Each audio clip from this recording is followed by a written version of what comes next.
Buenas tardes. ¿Listo, chicos? ¿Quién se va a encargar hoy día? Compartir las diapositivas. Ya. A ver, el día viernes vamos a tener la lección, chicos, ¿ya? De los temas de la semana pasada y de esta semana, ¿sí? Vamos a abarcar solo hasta el tema de hoy día, ¿ya? Para que el tema del día viernes lo vemos con calma. Listo. Comencemos. ¿Ahí? Sí. Bien, buenas tardes, doctora y compañeros. Pues nuestro grupo les va a hablar sobre el nervio óptico, sobre cómo explorarlo y también los diferentes trastornos de la visión que están relacionados al nervio. Darle a la siguiente. Bien, el nervio óptico tiene sus fibras que son, pues es un nervio netamente sensorial que nos proporciona la visión. Ahora, para que imágenes lleguen nítidas hacia la retina, se necesita de la transparencia de los diferentes medios, como es la córnea, el cristalino, también el humor vítreo y el humor acuoso.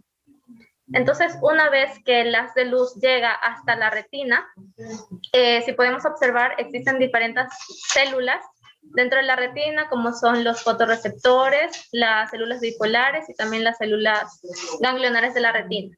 Entonces, cuando la luz llega hacia la retina, estos fotorreceptores van a liberar neurotransmisores, los cuales van a interactuar con estas células bipolares y posteriormente estas células bipolares envían un impulso a una sinapsis, hacen sinapsis con las células ganglionares de la retina y pues a su vez estas células tienen axones que estos convergen a nivel del disco óptico que está en la imagen superior derecha. Ahí se puede observar el disco óptico y a nivel de ese punto ya sale como nervio óptico. Ajá. Bueno, existen otras estructuras también que están relacionadas con la papila, como son la mácula y la foveola. Estas generalmente se pueden observar cuando la que está compartiendo. Bien, esto se puede observar generalmente cuando se realiza el examen de fondo de ojo. Ahí se observan estas estructuras que son la papila, también denominada disco óptico, la mácula y la foveola. Bien, esta papila es un sector insensible a la luz debido a que carece de receptores especializados y por ende cuando se realiza el examen se ve como una mancha fisiológica ciega o también denominado un punto ciego. También está la mácula, que esta es una zona que se encuentra entre las arcadas vasculares a nivel temporal. Y pues las palabras temporal y nasal, más que todo nos referimos a los campos visuales. Campo visual externo vendría a ser la parte temporal y campo visual interno la parte nasal. Entonces la mácula se encuentra en el campo visual.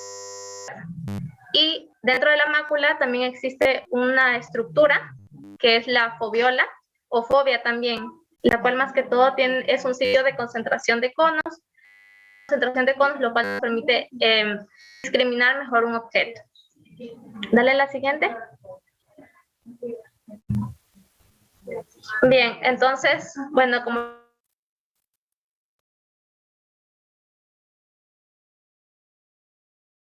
estos axones a nivel del disco óptico convergen y ya forman el nervio óptico. Entonces, cuando este nervio sale del globo ocular, sus fibras se van a mielinizar y luego van a pasar hacia la cavidad craneal y van a salir por los agujeros ópticos. Entonces, luego de esto siguen su trayecto y el nervio de un lado se une con el nervio del otro lado a nivel del piso del tercer ventrículo y van a formar el quiasma óptico, como se puede observar ahí. Y a nivel del quiasma óptico existe la decusación o el entrecruzamiento de las fibras nasales. Ya les había hablado de el campo temporal y el campo nasal. Temporal es la parte, la visión externa, se podría decir, y el campo nasal es la visión interna. Entonces, tanto las fibras del campo nasal, tanto del ojo derecho como del izquierdo, se van a entrecruzar a nivel del quiasma óptico, y es decir, van a ir a su lado opuesto, y las fibras del campo temporal van a seguir su mismo trayecto. Van a ser homolaterales, mientras que las nasales son contralaterales. Bien, luego de este entrecruzamiento se forma la cintilla óptica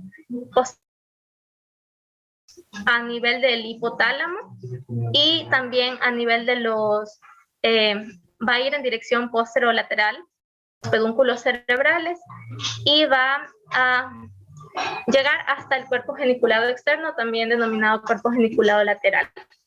Luego de esto se va a enviar un haz, que es el denominado el haz geniculocalcarino, el cual va a formar posteriormente las radiaciones ópticas, y luego de esto llegan hasta la cara inferior, la cara interna del lóbulo occipital, formando la corteza visual primaria, o también denominada área 17, en donde aquí se va a llegar toda la información del nervio óptico. Entonces, a nivel de todo este tracto, puede existir diversas alteraciones o lesiones. Entonces, por ejemplo, en la segunda, donde está el número 2, es una sección o una lesión en el quiasma óptico. Anatómicamente, la lesión se va a hacer en las fibras nasales, pero funcionalmente se observa la lesión en las fibras, o sea, en el lado temporal.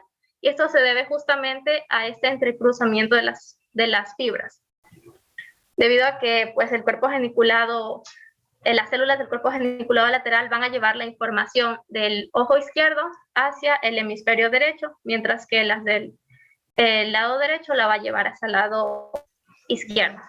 Entonces, por eso se observa como una lesión a nivel temporal, pero en sí, anatómicamente la lesión está a nivel nasal. Bien, eso ya igual se va a hablar más adelante. Dale la siguiente.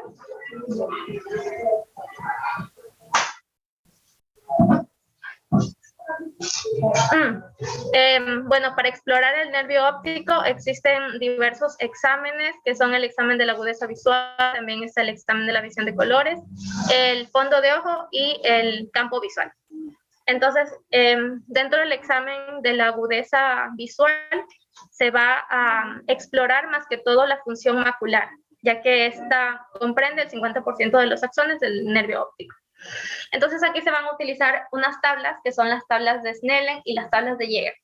Las tablas de Snellen van a evaluar la visión a distancia, mientras que las tablas de Jäger van a evaluar la visión de cerca. Bien, entonces, ¿cómo evaluamos esta visión a distancia? Se coloca estas tablas a una distancia moderada, y se le pregunta al paciente, obviamente cada examen se va a hacer un ojo por separado. Entonces, se le pregunta al paciente, o sea, tapándose un ojo, solo vea de un lado y luego del otro.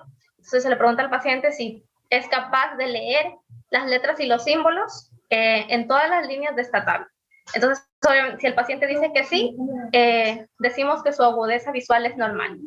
Y si el paciente dice que no, vamos a colocar los dedos a una distancia no muy lejos, y se le va a preguntar si es que puede ver y distinguir los dedos.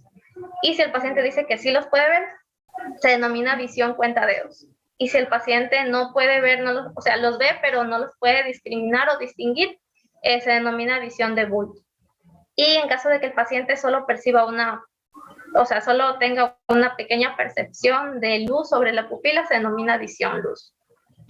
Ahora, para evaluar la visión de cerca, se utilizan las otras tablas. La otra tabla, que es la tabla de Jäger, en donde se la coloca a 30 centímetros, y de esta manera se evalúa la agudeza visual. Dale a la siguiente.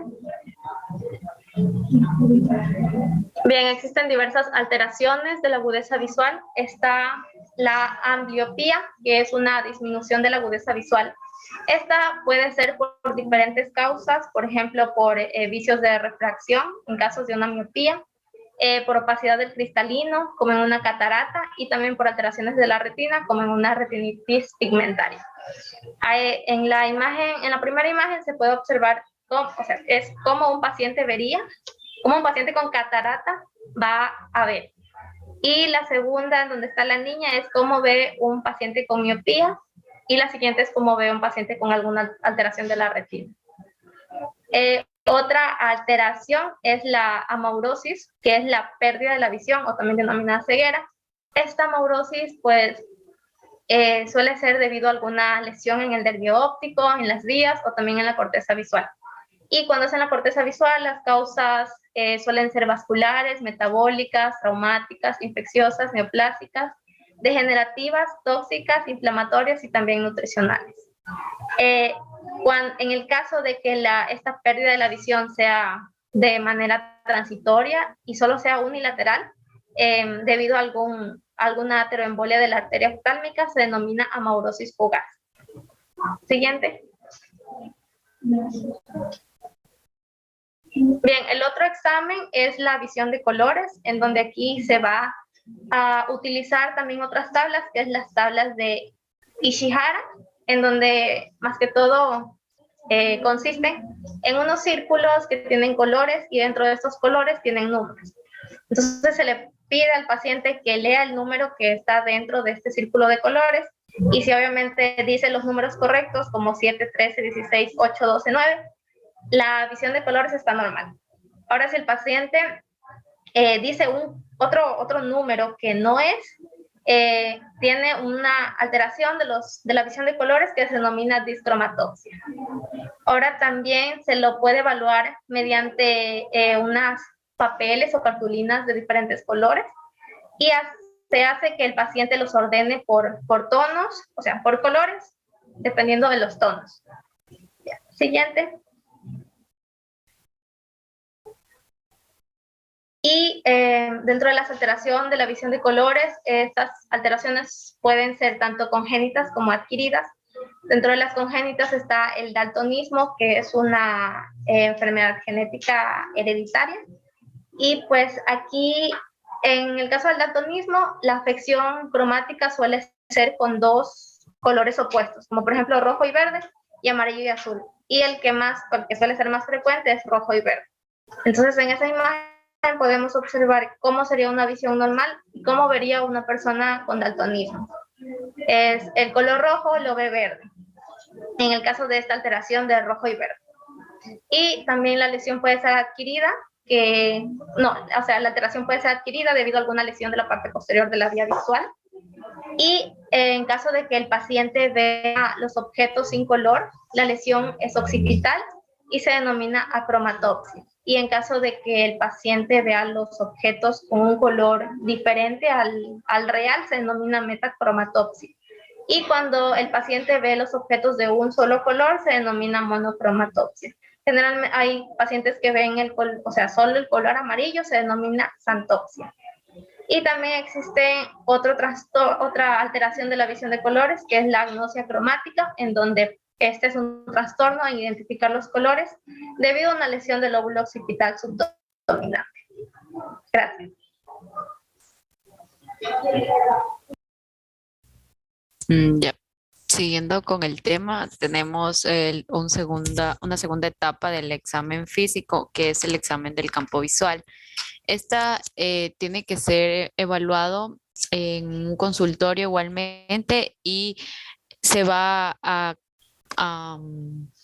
calificar la perimetría o la campiometría del paciente, es decir, más o menos todo el campo visual que esta persona tiene, lo que avanza a ver, por así decirlo. Es posible realizarlo computarizado, pero en este caso, como se ve en la imagen de la izquierda, se realiza con el examinador y el paciente, que como se ve en la imagen, se coloca a una distancia más o menos de 50 centímetros, y se le dice al paciente que se tape el ojo, como igual lo demuestra ahí, y el examinador se tapa el ojo contrario, pero como se ve en la misma dirección. De ahí levanta el dedo índice y lo extiende al dedo índice y lo mueve de un lado hacia el otro y le dice al paciente que diga cuando él va a ver el dedo. Entonces ahí como que hay ahí va a examinar a qué altura o a qué distancia más o menos él ve la figura que está moviendo en ese rato. Tenemos diferentes alteraciones, en este caso las semianopsias o las cuadrantopsias. Primero, las semianopsias, como dice Emi, es la mitad de algo.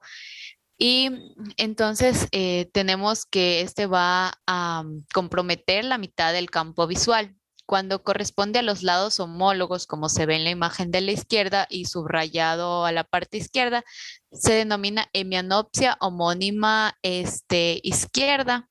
Y cuando está subrayada al lado derecho es hemianopsia homónima derecha porque está hacia hacia el mismo lado las dos fallas. Y tenemos cuando estas involucran lados opuestos que se denominan heterónimas. En este caso, en la imagen de la derecha tenemos una hemianopsia heterónima nasal porque está pues hacia el lado central y es nasal y hacia el lado externo es temporal. En la imagen de abajo se ve una hemianopsia heterónima temporal. La siguiente, por favor.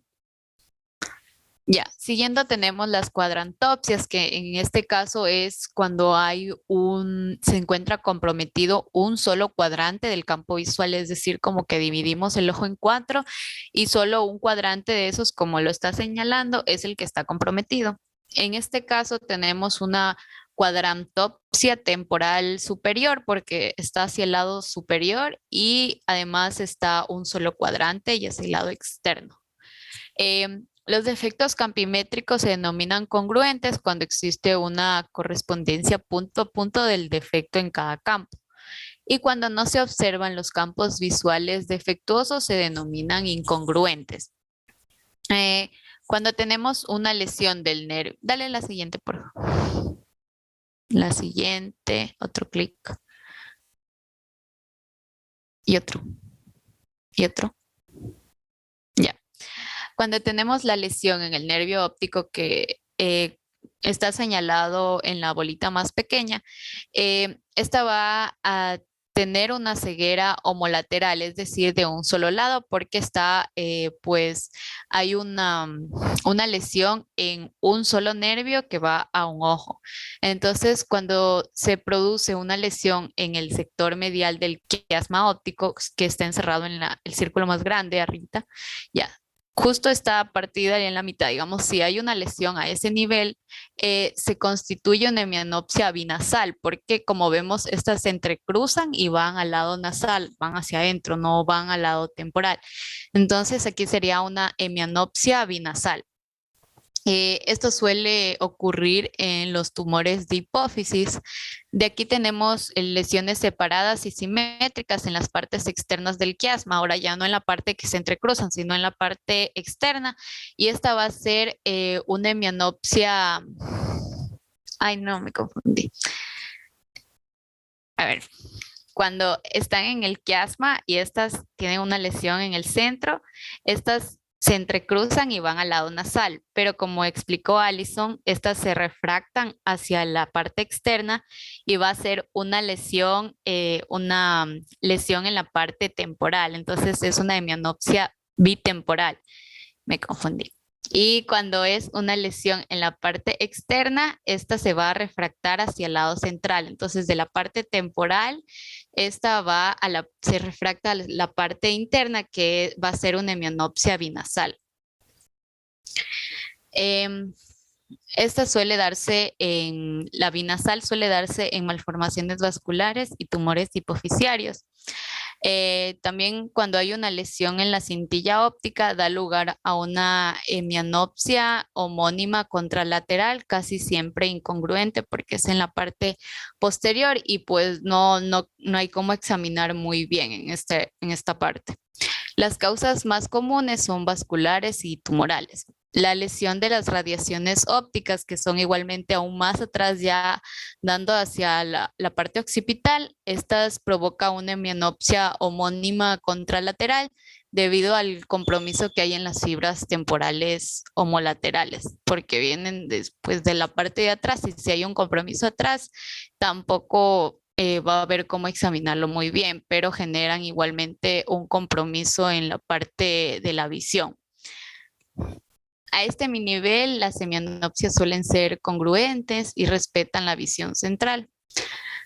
Cuando sobreviene una lesión a nivel de ambas fisuras calcarinas en la parte occipital del cerebro, por lo común es de etiología isquémica y se establece una hemianopsia doble o una ceguera cortical.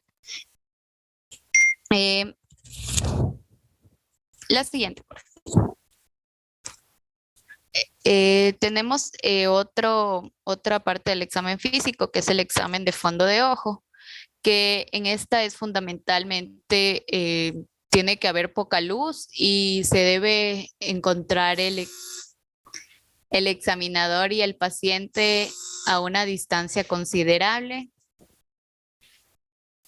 Ya, a una distancia considerable, primero ubicándose a la misma altura, y acercándose paulatinamente hacia el examinado a unos 10 centímetros con el oftalmoscopio, como se ve en la imagen. Se ubica a la parte, justo ahí, se ubica cerca y con la mano derecha examina el ojo derecho, y con la mano izquierda va a alzar el párpado superior para poder, para que pueda tener una mejor visión al momento de examinar con el oftalmoscopio. Ya, sorry. Luego se va a comenzar a observar las diferentes estructuras normales que se encuentran en el ojo.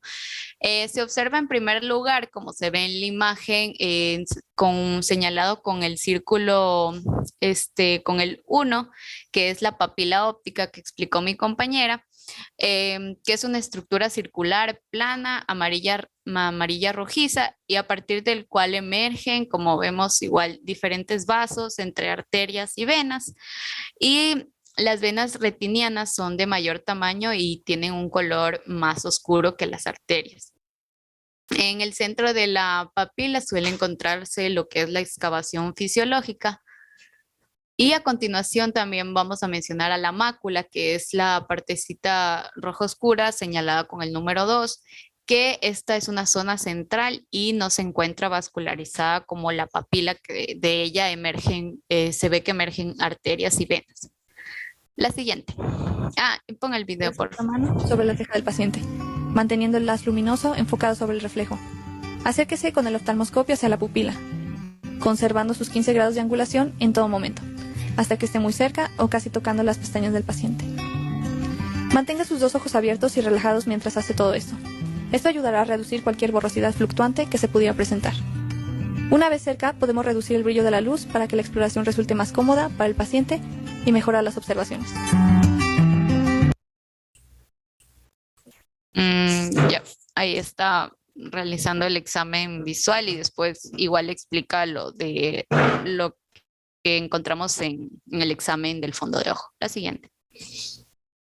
Ya, tenemos algunas alteraciones en las que primeramente, al realizar este examen de fondo de ojo, se debe evidenciar el pulso venoso, alteraciones vasculares como microaneurismas, así como lesiones retinianas, exudados y hemorragias. El edema de papila se va a observar de manera característica como una elevación de la papila.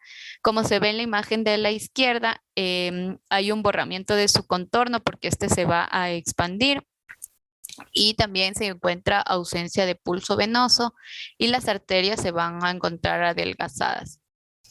En estadios avanzados puede observarse hemorragias en llamas, alargadas y perivenosas. Las causas más frecuentes de edema de papila son la hipertensión endocraniana a causa de tumores, hematomas, abscesos y granulomas, pues van a generar una presión dentro del cráneo y generan una hipertensión endocraniana. O también puede darse por un bloqueo de la circulación del líquido cefalorraquídeo causado por una hidrocefalia o por traumatismo. Cuando existe una atrofia de papila, como en la imagen derecha, aquí esta se va a observar decolorada, pálida y con afinamientos vasculares. La atrofia puede ser simple cuando hay cambios previos en la papila, en cuyo caso los bordes son nítidos y de color blanco. Se da en algunas enfermedades esta atrofia de papila, en algunas enfermedades desmielinizantes o por lo general en un edema, el edema que causa a la papila también causa una atrofia igualmente. Y también se dan algunas enfermedades como en la neuritis óptica, en la hipertensión endocraniana. Y igualmente aquí van a haber borramiento de los contornos y va a haber la papila va a estar de un color blanquecino, ya no amarillo rojizo. La siguiente. Ya, tenemos la neuritis óptica, que es frecuente en mujeres, más frecuente en mujeres entre 20 y 40 años. Esta se caracteriza porque hay una disminución de la agudeza visual, un dolor al momento de realizar movimientos oculares y escotoma central, que es la disminución de la agudeza visual y sería centralmente. Hay también alteración de los colores, con más pronunciada es el color rojo y asociado con un defecto pupilar y edema de pupila. Suele ser el comienzo de la esclerosis múltiple, estos síntomas o esta neuritis óptica, y pues este está relacionado con la esclerosis múltiple. La siguiente.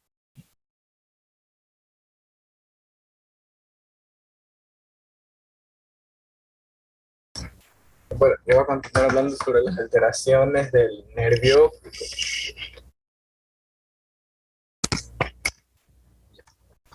Bueno, la porción intraocular del nervio óptico que se encuentra en la papila es la que se puede observar en el examen del fondo de ojo, como mencionó la compañera. Y como así me nombró, la papila normal tiene forma redondeada, su color es rosado y tiene una depresión central llamada excavación fisiológica. Y es de aquí donde surgen o emergen las estructuras vasculares. El borde del nervio óptico es más nítido en el lado temporal que en el lado nasal. Entre los principales trastornos que va a tener el nervio óptico va a ser el edema de papila o papilidema. El edema del nervio óptico se va a producir por la interrupción del flujo axoplasmático, o sea, no va a haber una correcta conexión de los axones de la parte del nervio óptico. Esto puede ser causado por alguna obstrucción mecánica, por isquemia, por inflamación o por acción de algún tipo de tóxico. En el edema de la papila se va a perder la nitidez del contorno de la misma y la fobia se va a ver sobrelevada, dando el aspecto de un botón. Dale, siguiente diapositiva. Ya. Como ven en la imagen, cómo está sobrelevada el borde y va a tener forma de un botón.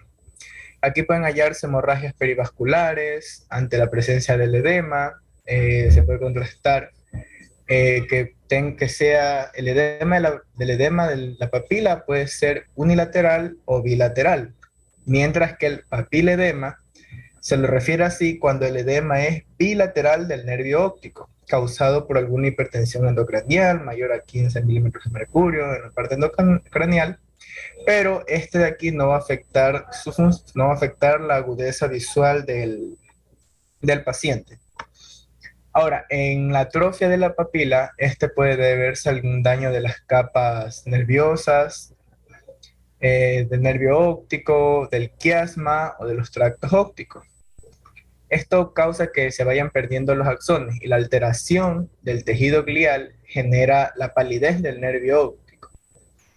Ante una papila pálida se debe evaluar la excavación, si esta está agrandada, si esta va a tener un mayor tamaño, está agrandada, se puede referir que es una atrofia glaucomatosa.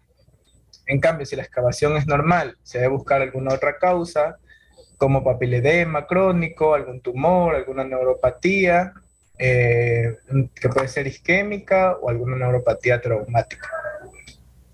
Mientras que en el síndrome de Foster-Kennedy, este va a ser por una atrofia, aquí va a haber atrofia y pérdida de la visión asociado a edema en la papila contralateral, y aquí vamos a encontrar anosmia. Este va a ser que en un ojo va a perder la visión y en el otro va a haber edema papilar y anosmia por la presencia de algún tumor que se encuentra en el bulbo olfatorio. Este aquí va a dañar también parte de la vía óptica o algún tumor del lóbulo frontal. Dale la siguiente diapositiva, por favor. Bueno, entre las enfermedades del nervio óptico, estas se manifiestan por la disminución de la agudeza visual, si existe edema en la papila o si hay alguna alteración en el campo visual. Estas bien pueden ser de origen inflamatorio, de origen isquémico o por alguna causa traumática. Puede haber papilitis, una inflamación de la cabeza del nervio óptico, neuritis retrovulvar, que esta consiste en la inflamación, que es una inflamación del nervio óptico, pero que se va a encontrar detrás del globo ocular. Ahora, también otras causas, puede ser una neuropatía óptica isquémica anterior, que se va a producir por dos mecanismos. Por una hipoperfusión del nervio óptico, que no va a ser causado por la arteria que se encuentra ahí, sino puede ser causado por algún otro factor externo, o por una vasculitis, que eso vendría a ser ya un daño propio de la irrigación del nervio directamente. En esta se pueden encontrar también neuropatías traumáticas. En este, si el traumatismo es directo, puede haber abulición, o sea, desgarramiento del nervio, una laceración, o este puede estar comprimido por alguna hemorragia en la vaina del nervio óptico. Este es si el traumatismo es directo. Si el traumatismo es indirecto, puede ser por afectación, puede afectar la irrigación del nervio óptico. Entre las alteraciones de la vía óptica, tenemos que estas van a haber los trastornos pupilares. Entre los trastornos pupilares más comunes es la anisocoria, que es el cual la pupila cambia su tamaño. Puede ser una pupila contraída y una pupila dilatada, una pupila midriática y otra pupila mióptica.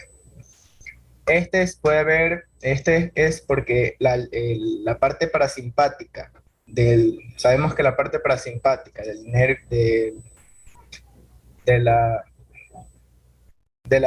la pupila causa una miosis, mientras que la parte simpática causa una midriasis. Entonces, al haber en la anisocoria se puede observar que hay una midriasis, porque hay un daño de la vía parasimpática, por lo tanto, quien va a predominar es la simpática, que va a causar la midriasis. Mientras que si sucede al revés, no hay reacción midriática, sino que solo hay miótica, es porque hay un daño simpático y entonces está predominando el parasimpático, que causa una contracción de la pupila. A la siguiente diapositiva, por favor. Entre las principales causas de la dilatación pupilar, tenemos una lesión en el tercer par craneal, que vamos a tener midriasis, vamos a tener ptosis y limitación de los movimientos oculares. Excepción el movimiento del recto lateral, que se está controlado por el actusen. Mientras que los rectos superior, inferior, medial y oblicuo inferior, están dados por el oculomotor. ¿Qué tiene que ver en la parte de midriasis y la tosis? Es por la parte parasimpática que comparte el lóculo motor a través del núcleo de Ledger-Westphal, que permite la miosis y el movimiento, la elevación del párpado superior. También tenemos el síndrome de Addy, que es un trastorno benigno, casi siempre unilateral, y este va a estar afectando principalmente a las mujeres jóvenes. Estas pueden ser asintomáticas o tener alguna visión borrosa de cerca. Ellas a su vez van a tener pupila midriática que reacciona mínimamente a la luz, pero de una forma o puede tener una reacción lenta. Este de aquí, al ver papila midriática que no tiene casi reacción a la luz, es porque hay una afección de la parte parasimpática. Otra razón por la que puede haber un daño en la dilatación de la pupila van a ser el uso de fármacos midriáticos o cicloplégicos. Estos pueden causar una midriasis que no reactiva, o sea, no va a tener reacción no va a tener reacción fotomotora, no va a haber miosis. El libro mencionaba que había que tener principalmente atención a los colirios de tapa roja. Da la siguiente diapositiva, por favor. Bueno, esas son las midriáticas. Ahora, causas de la contracción pupilar va a ser el síndrome de Horner, Bernard-Horner, en el que vamos a tener miosis, tosis y anhidrosis. O sea, el paciente va a tener una pupila contraída, párpado caído y la zona de la cara, esa zona de la cara no va a haber sudor. Esto se debe a una lesión simpática. Como les mencioné, la parte simpática es la que causa dilatación de la pupila, es la que va a causar midriasis. Entonces, cuando hay miosis y no hay reacción midriática, significa que hay daño en la parte simpática. Esto puede ser causado por un daño en el nivel del tronco encefálico o de la médula, causado por tumores o lesiones vasculares a través de la cadena simpática, principalmente en el núcleo estrellado, en la arteria coroidea interna, que también manda segmentos simpáticos, o en el seno cavernoso, causado por tumores, laceraciones o trombosis. Tenemos también el síndrome de Angel-Robertson, que es un trastorno, como todo, se caracteriza por una pupila contraída, irregular y que no reacciona a la luz. Pero este de aquí sí va a tener una reacción a la acomodación del ojo.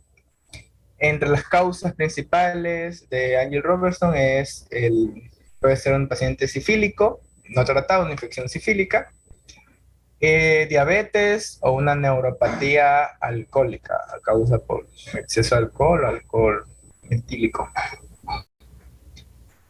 Otra vez también tiene reacciones de fármacos, solo que estos de aquí van a ser reaccionados por un exceso del consumo de opiáceos, causando pupilas pequeñas y no reactivas.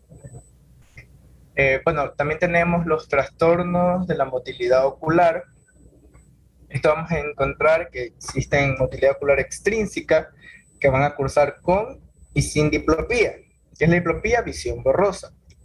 Normalmente el paciente va a referir que tiene una visión doble o borrosa. Este nos permite diferenciar si la diplopía es monocular o binocular, como bien se mencionaba que los exámenes de visión se realizaba del ojo individualmente tapando el otro. La diplopía monocular, esta tiene causas comunes, como puede ser astigmatismo, catarata, o puede haber una subluxación del cristalino, o sea que el cristalino se mueva, como se ve en la imagen, el cristalino se mueve de la ubicación normal. El médico en este caso va a indagar cuando es binocular, si se encuentra alteración de la motilidad ocular.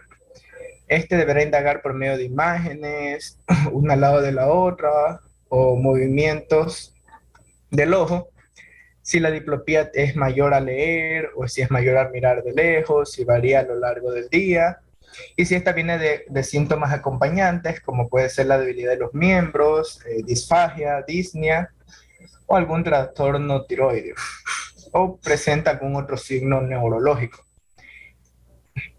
en este aquí se va a ver la posición de los párpados, si existe simetría entre ambas pupilas, si hay una inclinación de la cabeza que lo puede hacer como forma compensatoria de los movimientos oculares. Y si hay motilidad, si hay movilidad correcta de la mirada, si el paciente guía la mirada correctamente hacia un objeto, y si hay desviación del ojo también, que puede ser causado por parálisis del tercer par craneal, del cuarto par craneal o del sexto par craneal, que vienen a ser oculomotor, troclear y abducens. Siguiente diapositiva, por favor. Ahora, tenemos los trastornos de la mirada que van a cursar sin diplopía, o sea, no hay visión borrosa, ni visión doble. La mirada del paciente va a tener una conjugación lateral. El movimiento del ojo en la mirada conjugada va a estar formada por la conexión simultánea entre el recto externo y el recto interno, o sea, entre el oculomotor y el abducen. ¿Cómo pasa esto? Pues este se encuentra en el área 8 del lóbulo frontal, que controla los movimientos sacádicos voluntarios y de seguimiento del reflejo. Como saben, las vías se cruzan, entonces van a estar dados del lado opuesto. Esta nace a partir del lóbulo frontal, va a decidir descender por la cápsula interna entre la sustancia blanca, se entrecruza para llegar a la formación reticular de la parte pontina hasta llegar al sexto par craneal, que es al abducen. Esto de aquí van a dar conexión por medio del... A ver, estos van a tener conexión, el abducen el oculomotor a través del fascículo longitudinal medial del tercer par craneal en su parte homolateral, o sea, del mismo lado. Y esta va a ser la causa de la contracción de los músculos de los rectos internos y a su vez controlar los rectos externos. Otros movimientos van a ser generados por el centro parieto-occipital homolateral con colaboraciones de partes del cerebro homolateral a sí mismo. Por tanto, los controles de los movimientos verticales, estos son movimientos laterales, mientras que los movimientos verticales de arriba a abajo se encuentran mediados por el mesencéfalo. Cuando hay procesos o enfermedades vasculares, traumáticas, inflamatorias o hay neoplasias, se pueden alterar los movimientos sacádicos. Entre estas alteraciones conocidas se conoce la desviación conjugada de la mirada, que es afección por una irritación central del centro frontal en pacientes que sufren epilepsia. La epilepsia es un daño irritativo, de tipo irritativo. Va a haber una desviación espasmódica de los ojos hacia la extremidad afectada. ¿Qué quiero decir con la extremidad afectada? Esto se puede ver en pacientes, por ejemplo, el paciente hemiparético, en la marcha, conocen la marcha hemiparética, la marcha del cejador. Aquí, ¿qué va a hacer? El paciente va a mirar, los ojos van a ser, por ejemplo, el paciente hemiparético va a tener afectada el miembro izquierdo, en su lado izquierdo. Entonces la mirada va a dirigirse hacia el miembro afectado, que es contralateral a la lesión. O sea, sabemos que el lóbulo derecho da mensajes a la parte izquierda del cuerpo y el izquierdo a la derecha.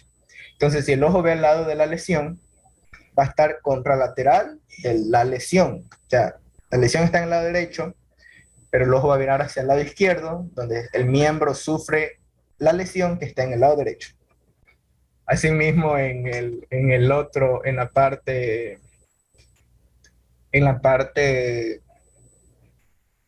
alguna parte contraria, si está en el lado izquierdo, la lesión está en el lado izquierdo, se afecta el miembro del lado derecho y se van a dirigir hacia ese lado.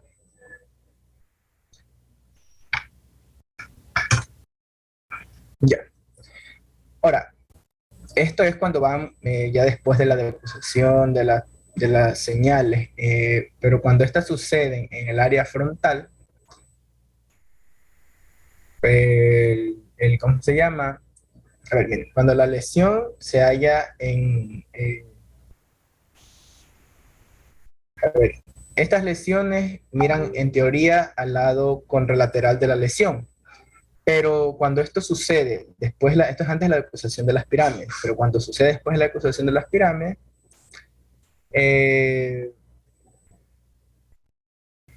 va a iniciarse una lesión en el área frontal. Después de esta decusación de las pirámides, el paciente va a desviar la mirada hacia la extremidad contraria hemiparética, o sea, la A lesión ver, del lado derecho. a ver, Ulises. Ya, a ver, vas a tomar en cuenta el entrecruzamiento, ¿verdad? Sí. A nivel del tallo. Cuando la lesión está por encima del entrecruzamiento que se produce a nivel del tallo, ¿verdad? Si la lesión es derecha, el paciente va a ver hacia el mismo lado, porque va a ver del lado derecho una hemiparesia, ¿verdad? Pero si la lesión está por debajo del entrecruzamiento que se da a nivel del tallo, ¿verdad? Está por debajo de la lesión, entonces, si la lesión es derecha, va a ver hacia el lado contrario. Porque debajo del entrecruzamiento, la lesión produce parálisis, hemiparesia o hemiplegia, ¿verdad? Del lado contrario. Si es derecho, va a ver hacia la izquierda. ¿Sí? Todo depende de la decusación de las fibras y dónde se encuentra la lesión, si es por encima o por debajo. Sí, doctor, me estaba confundiendo con el que miraba hacia el lado de la extremidad afectada. Claro, ya. En antes hablamos sobre el entrecruzamiento de las tirillas y ahí se habla de mianoxias, de homónimas contralaterales o heterónimas, ¿verdad? Eso es otra cosa. Ahorita lo que estamos hablando es cuando hay una lesión cerebral por debajo del entrecruzamiento de las fibrillas que se dan a nivel del tallo cerebral, ¿ya? Entonces, obviamente nosotros podemos tener un paciente con una lesión cerebral que está por encima de la decusación de las fibras nerviosas, ¿verdad? De la cadena. Entonces, si la lesión es a nivel derecho, ¿verdad? Por encima de la decusación, vamos a tener una hemiplegia derecha, pongamos desde ese punto de vista. Y entonces, el paciente va a desviar la mirada hacia la derecha. Pero si la lesión está por debajo del entrecruzamiento de las fibras, o la decusación, ¿verdad? Entonces, si es del lado derecho, hablemos, la lesión, ¿verdad? Por debajo del entrecruzamiento, ¿qué pasa? Va a expresarse con una hemiplegia o hemiparesia del otro lado, del lado izquierdo, ¿verdad? Obviamente, entonces, él va a desviar la mirada ¿hacia qué lado? Izquierdo. Hacia la izquierda. Ya, ahí ya estamos. Continúo, Ulises, ¿ya?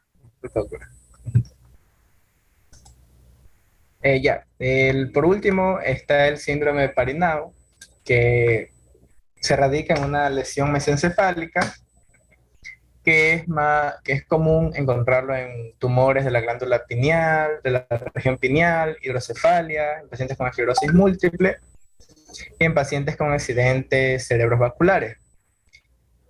Aquí el paciente va a tener una incapacidad de elevar la mirada, de realizar movimientos convergentes, va a presentar midriasis y alteración de la respuesta fotomotora, no una reacción fotomotora y tampoco una reacción de acomodación. Siguiente.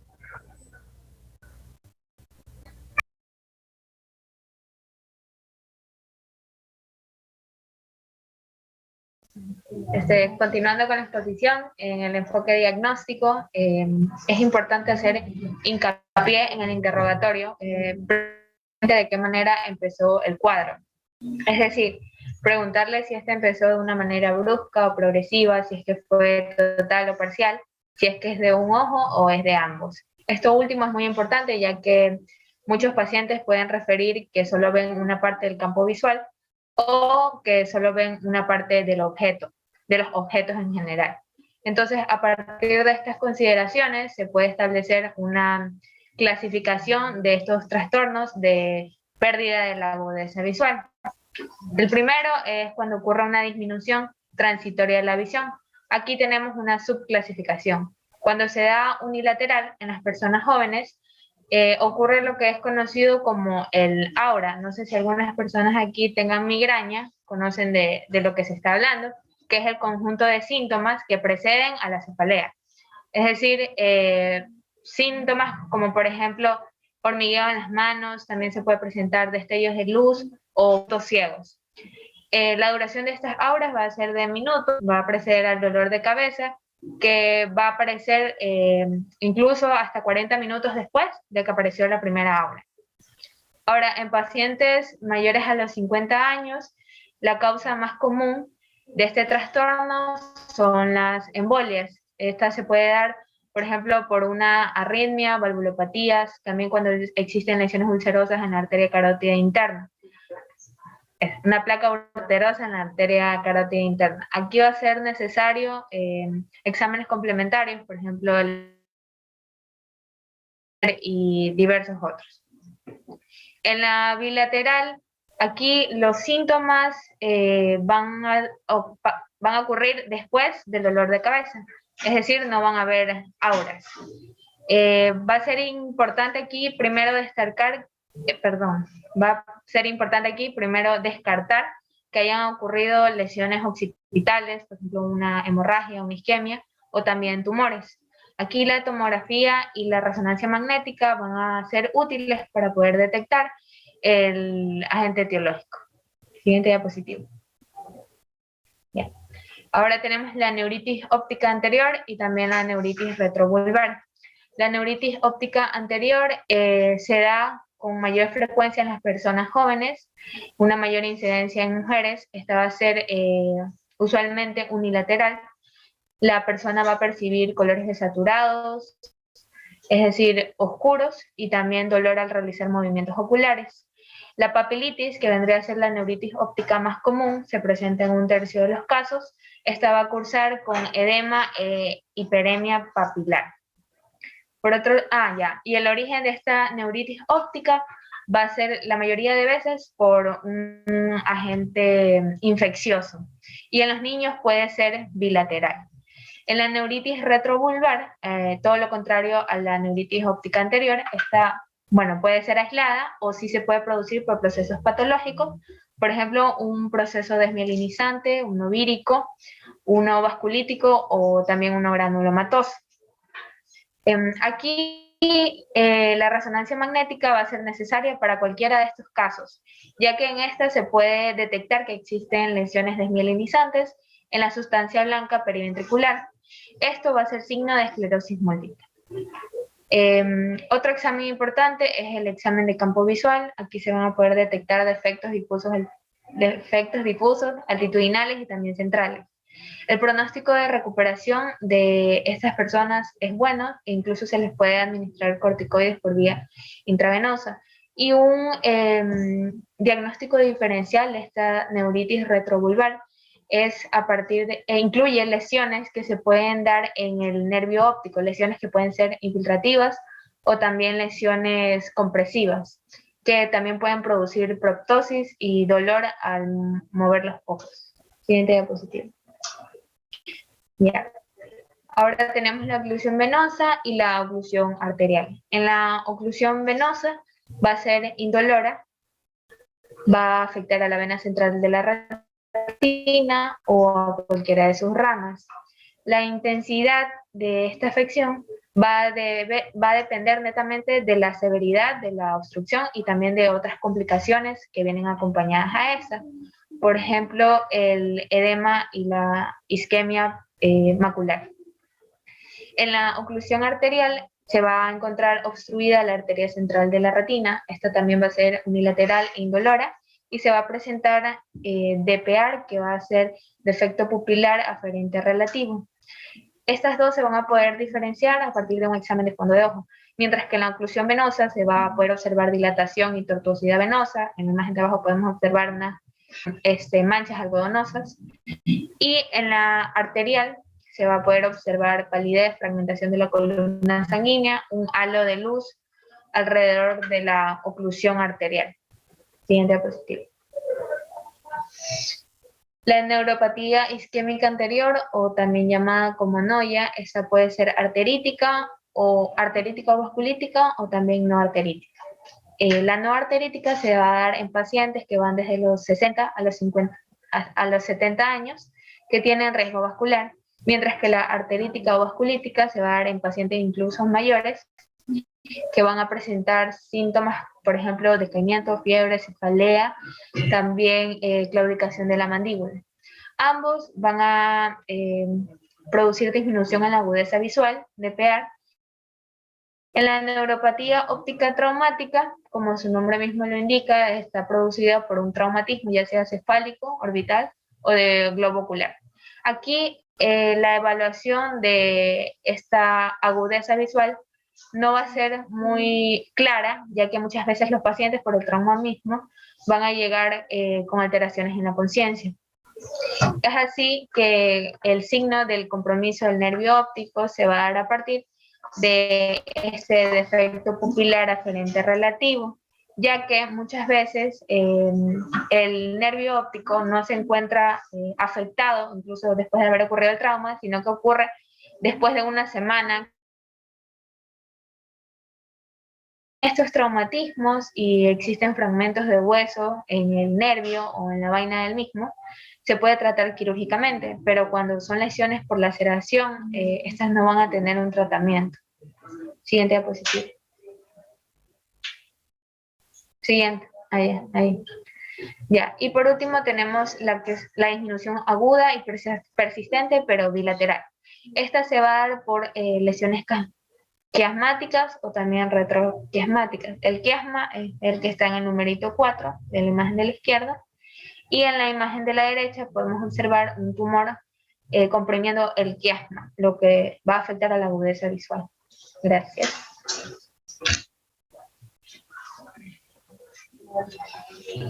Ya, buenas tardes, yo voy a continuar con la exposición. En este caso vamos a hablar acerca de las hemianopsias heterónimas. Anteriormente mis compañeras mencionaron un poco acerca de las hemianopsias. Para entender mejor acerca de las lesiones de las vías ópticas, tenemos que tener en cuenta dos cosas importantes.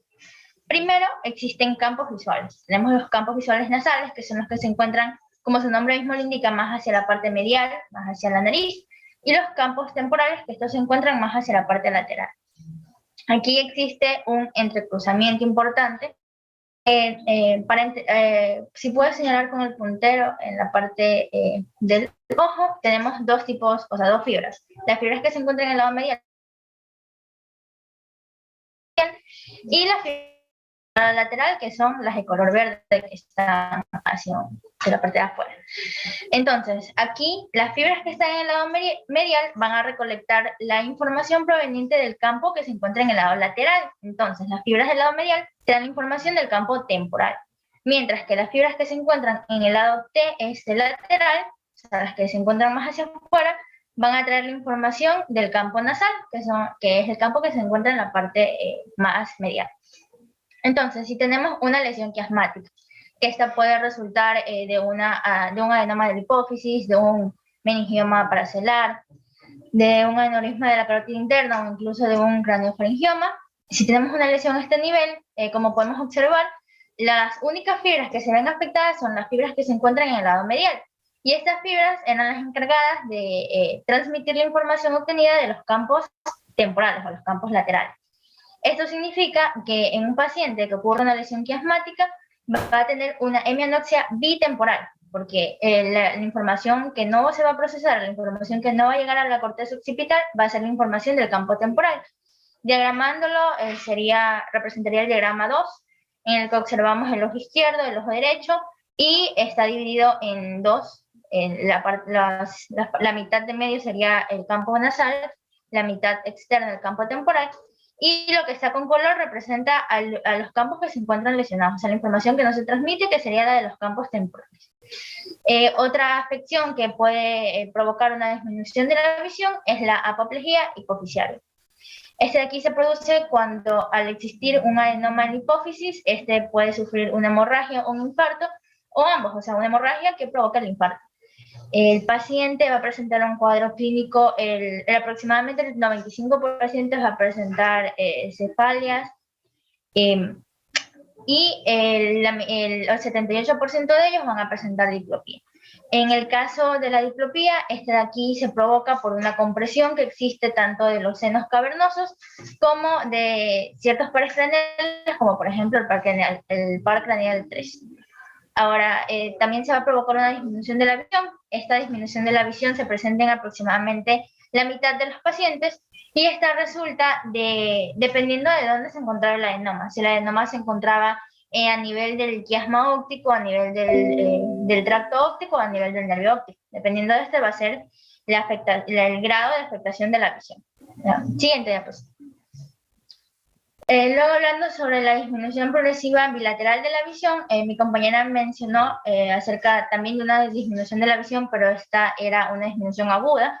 Entonces el mismo nombre nos indica que si hablamos de algo progresivo, va a estar causado por enfermedades que sean de tipo crónicas, enfermedades que van afectando al paciente y que con el tiempo van a hacer que éste desarrolle cierta sintomatología. En este caso vamos a tener las cataratas, el glaucoma, una degeneración macular, la cual va a estar relacionada con la edad, y a la retinopatía, que esta es un signo clásico en pacientes diabéticos, especialmente si son pacientes que no controlan su diabetes. Entonces, estos con el tiempo van a desarrollar retinopatía. Ahora, los hallazgos en el fondo de ojo, primero para entender hallazgos en el fondo de ojo patológico, primero tenemos que comprender en la forma normal. Cuando examinamos un fondo de ojo, podemos apreciar la excavación, que es la parte de en medio, que se encuentra más blanquinosa. Esa es la excavación y representa a la ausencia de fibras nerviosas. Alrededor de la excavación tenemos el anillo neuroretinal, que es la parte de alrededor donde ya se encuentra una vascularización. Entonces, cuando es un fondo de ojo normal, vamos a observar una excavación central no tan grande y un anillo retinal de cierto grosor. Y lo que resalta es que ambos van a estar muy bien limitados, sus límites van a ser regulares. Aplasta siguiente para... Ok, ahí está como con rayitas para que se pueda observar mejor los límites de la excavación, tanto de la excavación como del anillo neuroretinal. Ok, entonces, en un paciente con glaucoma, en la imagen es un glaucoma avanzado. Entonces, para que esté así, el glaucoma es en un estadio bastante grave. Sin embargo, para entenderlo mejor, en un paciente con glaucoma generalmente vamos a observar un aumento de la excavación, lo que significa que va a haber una pérdida de las fibras nerviosas. Entonces, al haber pérdida de las fibras nerviosas, va a aumentar la excavación y esto a su vez va a hacer que se disminuya el grosor del anillo neuroretinal. A su vez también podemos observar atrofia y pequeñas hemorragias en la parte peripapilar, es decir, la red de vasos sanguíneos que se encuentran alrededor, especialmente del anillo neuroretinal. El siguiente. Luego tenemos a la diplopía, que ya fue mencionada. La diplopía es lo que se conoce comúnmente como visión doble. Es cuando una persona observa un objeto dos veces, como que se ve sobrepuesto. Esta es una pérdida de la alineación de los globos oculares. Esta puede estar causada por alteraciones en los músculos extraoculares, alteraciones en los músculos de la órbita, alteraciones del nervio oculomotor, o incluso puede ser más avanzada como producida por alteraciones a nivel del tronco encefálico. Ahora, la diplopía puede ser monocular o puede ser binocular. Se dice que la diplopía es monocular cuando nuestro paciente, cuando la persona afirma que a pesar de que se tapa un ojo, sigue persistiendo la diplopía. Y esta es binocular cuando el paciente, al taparse un ojo, es capaz de enfocar un objeto y la diplopía desaparece. Entonces, monocular cuando, aunque se tape un ojo o el otro, la diplopía persiste, y binocular cuando al taparse un ojo, con el otro ojo ya puede enfocar bien, o sea, desaparece la diplopía. Siguiente. Ahora, la diplopía puede tener varias causas. Primero tenemos diplopías de causas musculares y diplopías de causas orbitales.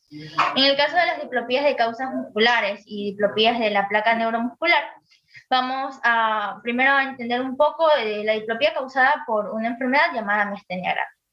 Generalmente vamos a observar en pacientes mujeres jóvenes que llegan a consulta presentando diplopía y afirman que esta diplopía se agrava con el pasar del día y especialmente con el esfuerzo. Además, observar una tosis palpebral, es decir, párpado caído. Un signo característico para identificar que nos da el indicio de que nuestro paciente tiene miastenia grave es el signo de hielo o la prueba del hielo. Este de aquí consiste en colocar una bolsita con hielos sobre el ojo afectado en el ojo que se presente la tosis palpebral, es decir, en el párpado que se encuentre caído se ubica la bolsa de hielo, y si vemos que la tosis mejora, este es un indicio, un indicativo de que nuestro paciente tiene miastenia grave. Otra patología es la orbitopatía distiroidea. En este de aquí, el signo es la retracción palpebral. La retracción palpebral es que el párpado se encuentra retraído, o sea, se encuentra hacia atrás. Y está acompañado con la proptosis, que es la protusión del ojo, también conocido como ojo saltón. Ambos forman la clásica mirada de terror, que es la que podemos observar en la imagen, en la que el paciente también afirma presentar diplopía. Porque la misma proptosis y la retracción palpebral impide el correcto movimiento ocular. Entonces, esto de aquí suele causar diplopía. Hablando de las causas orbitarias, primero tenemos a la inflamación orbitaria idiopática o pseudotumor orbitario. Este de aquí se presenta tanto en niños como en adultos. El síntoma clásico es un dolor orbitario agudo. Luego tenemos las fracturas de la órbita. Primero, para destacar una fractura de la órbita que cause diplopía, tenemos que tener en cuenta que siempre va a estar el antecedente de un trauma, el antecedente de que el paciente sufrió algún golpe, alguna contusión, algún accidente, que esto puede hacer que su órbita se fracture. Entonces, debido a esta fractura, la fractura puede ya sea comprimir algún músculo, tanto orbitario como muscular, y esto va a hacer que se produzca la diplopía, o sea, que se manifieste la diplopía. Y por último, otras causas orbitarias, tenemos las lesiones que producen efectos de masa. Estas lesiones pueden ser linfomas orbitarios, lesiones metastásicas, o incluso lesiones a nivel de los senos paranasales, que estas por continuación afectan al globo ocular, y asimismo generalmente lo que ocurre es que comprimen ciertos músculos que afectan con la correcta movilidad ocular. Y esto esto de aquí se transmite o se manifiesta como una diplopía, como el paciente va a presentar visión doble. Siguiente. Okay. Ahora, otros trastornos de la visión tenemos debido a al compromiso del tronco encefálico. En el caso de los compromiso de los pares craneales, un clásico que ocurre aquí es la neuropatía provocada por la diabetes. Entonces, cuando tenemos un paciente diabético mal controlado o que simplemente ya está en un estadio bastante avanzado de la enfermedad, generalmente estas de aquí van a producir una afectación, va a comprometer el tercer par craneal, que esto se va a manifestar va a afectar la visión. Otra enfermedad que compromete los pares craneales, vamos a tener a la hipertensión endocraniana, que está de aquí. En el examen físico, nuestro paciente va a presentar al fondo de ojo, vamos a observar un edema de la papila. Y compromete generalmente al sexto par craneal. Una hemorragia subaracnoidea. Cabe recalcar que esta de aquí es una hemorragia subaracnoidea que se localice debido, por ejemplo, a la ruptura de un aneurisma en la arteria comunicante posterior. Cuando ocurre esto, se van a ver comprometidos tanto el tercer como el sexto par craneal. El paciente va a presentar cefalea intensa, que es instauración brusca, es abrupta, acompañado de rigidez en la nuca, y en casos graves incluso puede progresar hasta provocar el deterioro de la conciencia. También otras lesiones que pueden comprometer los planes craneales son las lesiones expansivas a nivel de los senos cavernosos, como las lesiones provocadas por aneurismas carotídeos, por tromboflebitis, por fístulas carotido-cavernosas, o lesiones que se encuentran en lugares vecinos a los senos cavernosos, como tumores localizados a nivel paracelar. Estas lesiones pueden comprometer al tercer, al cuarto y al sexto par craneal. Y por último, hablando del compromiso del tronco encefálico, como sabemos, a nivel del tronco encefálico existen núcleos de los cuales nace varias poros craneales y también a través de él transcurren varias fibras. Entonces, cuando ocurre una lesión a nivel del tronco encefálico, ya sea una lesión vascular debido a alguna hemorragia, una lesión desmielinizante, por ejemplo, provocadas por enfermedades autoinmunes, o incluso la presencia de un tumor, como los gliomas de tronco encefálico, van a aparecer síntomas y signos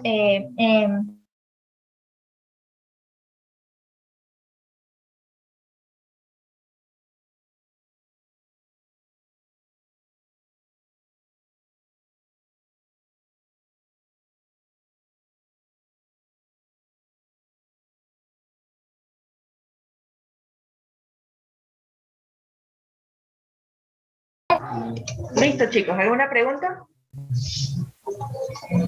Acá la audiencia nada y por allá.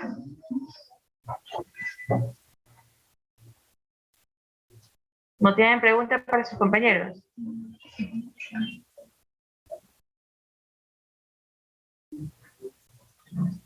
Bueno, Doctora, disculpe, yo quería saber si en el día... Hola, se le entrecorta, doctora, disculpe. Es que quería saber si en el glaucoma de ángulo abierto y ángulo cerrado, ambos se manifiestan con algún tipo de dolor en el paciente, o hay alguno de los dos que el paciente ya por algún tipo de examen se le diagnostica un que pueden ser indoloros. Pero recuerden siempre que ustedes tengan un paciente con hipertensión arterial, investiguen también la presión del ojito, porque puede estar padeciendo de glaucoma. La hipertensión arterial es muy frecuente que ese paciente sufra de glaucoma y hay hipertensión a nivel del ocular, ¿ya? Y cuando hay presión alta a nivel ocular, obviamente se va a manifestar, pero es por a nivel de hipertensión arterial. A ese sentido es que puede presentar dolor ocular. ¿Ya, Aaron? ¿Otra pregunta? Para sus compañeros.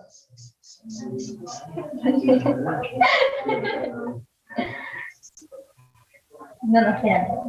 El día viernes vamos a hacer un pequeño repaso y de ahí hacemos la lección, ¿sí? Y continuamos con el siguiente tema, que si no me equivoco es los trastornos de los nervios oculomotores.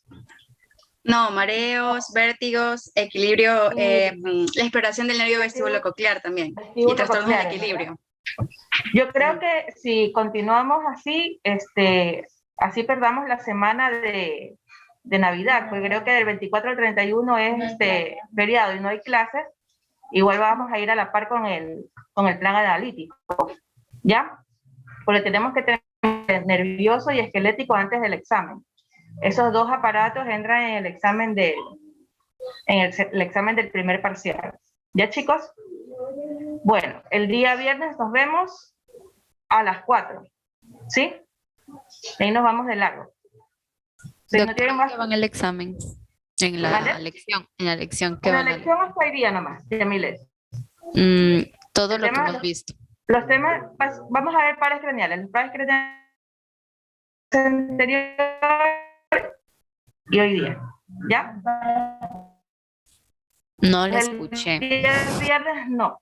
O sea, vestíbulo coclear no vamos a ver el día viernes en la lección. Vamos a ver los pares craneales que vimos en la clase anterior y esta clase, ya, el nervio óptico, ¿sí? Y deterioro cognitivo Para el y día a eso día. no, entonces, solo pares craneales y lo de... Esa parte no entra, ¿ya? Ya, y estudiense los signos, los síndromes, ¿ya?